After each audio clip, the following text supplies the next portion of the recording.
What's going on, y'all? It's JD Pickell. Today on the Hard Count, what do the Oklahoma Sooners need to do in order to get better via the transfer portal?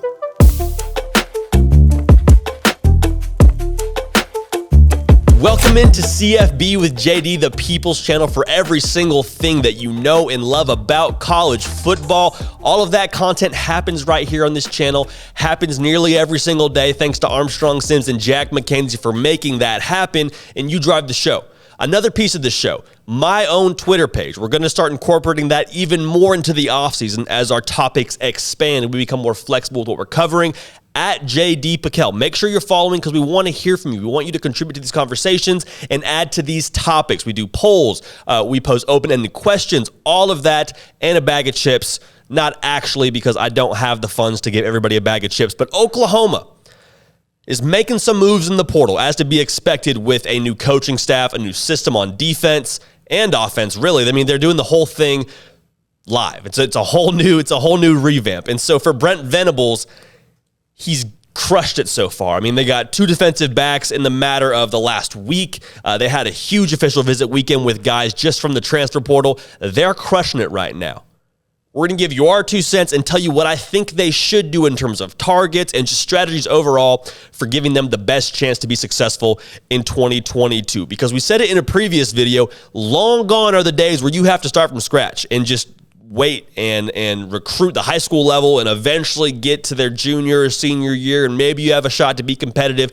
You can get your guys in the door yesterday and have them be successful by game one because of the transfer portal. It takes a lot of the guesswork out of the high school recruiting, which I'm sure coaches love. The unfortunate reality is it adds a whole new element of recruiting because you have to do it around the clock, have to evaluate these guys that may be in the portal, that already are in the portal, just a whole new element to it. So without further ado, one of the things that I think needs to happen at Oklahoma is a replenishing of the talent on the perimeter and at the tight end position.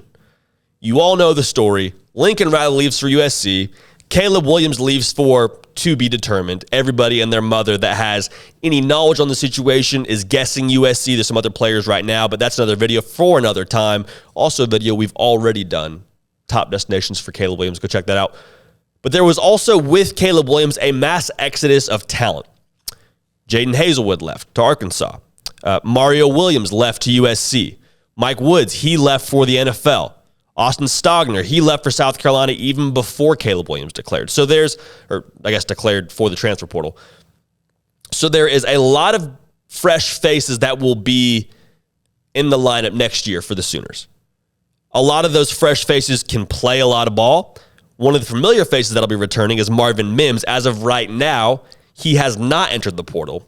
There are rumors that he's considering it, but he has not entered yet.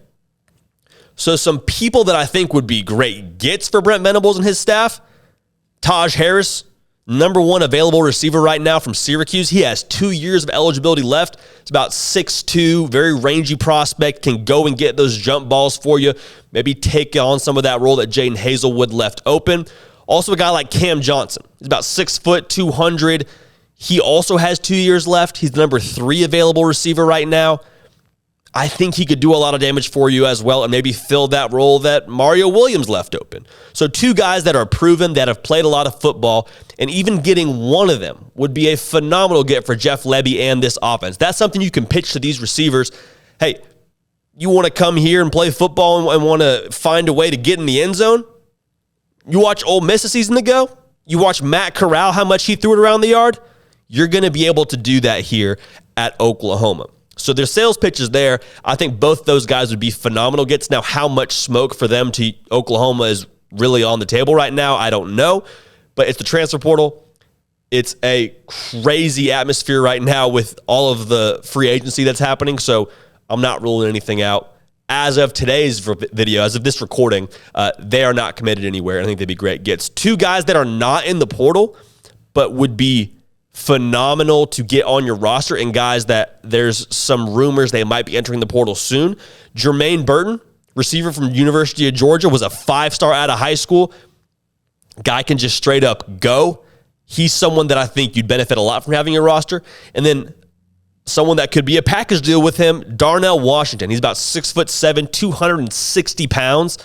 He's probably like 4 or 5 hamburgers and a lack of hands from being an offensive tackle, but he does have great hands and he can run, so he's playing tight end.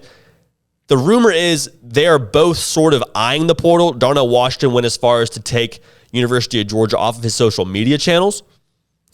So that could be coming sooner rather than later. As of right now, again, as of this video being recorded, they are both at UGA. The rumor is Darnell Washington could be a go to USC if he enters the portal. But I'm telling you, if Jeff Lebby can sit down with these kids, get them on the phone, be able to tell them, hey, this is a place where you're going to see the football and going to see the football a lot. And also, by the way, we already have a quarterback that I trust, that I've coached, that I am confident in, that I am very capable of getting in positive situations to get you the football. I think that sales pitch could cause some of these guys to at least take an official visit to Norman, if not get on the roster. The second piece, and I sort of played around with this bullet point. At first I wrote, add a running back, which I think is fair. You lose Kennedy Brooks, and you want to make sure that you have a tone setter in the backfield.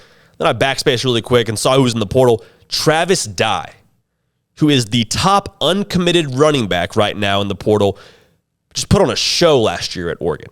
I mean, put on a show. Obviously, Mario Cristobal leaves, and he's looking for a new home. He had 1,200 yards, 16 touchdowns. Did it all with wearing 0 gloves and 0 sweatbands. Guy's an old-school player. I can't prove it, but I think him and Brent Venables would really get along. I think he is exactly the kind of player that you would want toting the rock for you in year 1 for Brent Venables. He's just a no-nonsense guy, can do a lot, very versatile back, and would also fit Jeff Lebby's offense very well in terms of how much they want to go hurry up and run between the tackles. Guy can do it all, extremely tough. The whole point, again, to set the tone and the culture at the running back spot, I think he does it for you. I think he does it in spades. Someone else to maybe keep an eye on, Dylan McDuffie from Buffalo. He's a guy that's played an offense where it's ground and pound, durable, would be able to tote the rock for you on a regular basis. So if you can't get Travis Dye, which again, if you have the opportunity to, you should throw the kitchen sink at him, get him on your roster by any means necessary. But if you can't, Dylan McDuffie's also a really good get. And if you can get both of them, you're a dangerous program. The third piece, the third thing that you need to look at, add depth at quarterback. You have Dillon Gabriel, which was huge for your program, which was a huge get for Jeff Lebby to be able to have someone he's familiar with in year 1. But I think you also need to add somebody else. Because if Dillon Gabriel, God forbid, goes down, you already lost Spencer Rattler, you already lost Caleb Williams, you're getting pretty thin in the quarterback room. So adding another scholarship quarterback would be amazing. Jackson Dart is down to Ole Miss and Oklahoma at the time of this video. I would be a little bit surprised if they got Jackson Dart. But if they do get Jackson Dart, that means 2 things. 1, you're going to have a quarterback battle. And 2, he thinks he's got a chance to play. They're telling him, you have a chance to come play here at Oklahoma. So, pressure's on at that point, but I don't know if Dart goes there. Another guy that maybe is also a stretch, but maybe you talk him into coming on and having a chance to try and compete for some time is Braxton Burmeister from Virginia Tech. Was rumored to be the fastest player on their roster at the quarterback position, so he'd be a great get.